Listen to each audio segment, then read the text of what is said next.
बिस्मिल्लाहिर्रहमानिर्रहीम।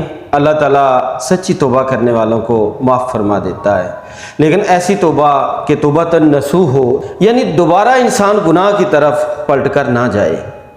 मैं किसके बारे में हदीस मुबारक सुनाता हूँ। क़यामत का मंजर होगा, फिर एक ऐसी सिचुएशन पैदा होगी कि वो जहन्नम की आग जब लोगों के करीब आ रही होगी तो फरमाया गया कि एक आदमी के पास एक पानी की थैली सी होगी, जिस तरह के मश्क का पानी होता है, वो उसमें अपना हाथ ऐसे डुबोएगा, बाहर निकालेगा और उसके छींटे जब बैसेगा तो दूर तक आग भाग जाएगी।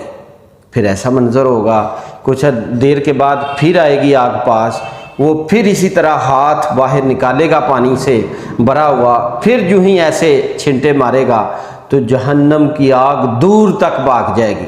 लोग सवाल करेंगे कि या अल्लाह ये कौन से वाला पानी है, इस पानी के अंदर बहुत बड़ी आपने ताकत दी हुई है, क्या ये आबे ज़मज़म है या ये कौन सा मुकद्दस पानी है?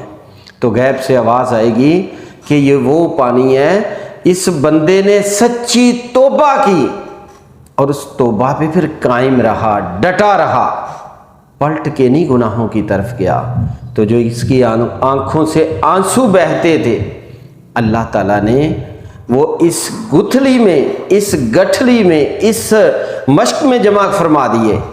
आज इन्हीं अपने आंसुओं में जब वो हाथ ऐसे डुबो के बाहर निकालता है, इसके छिंटे मारता है, तो जहन्नम की आग दूर तक भाग जाती है, जहां तक नजर जाती है।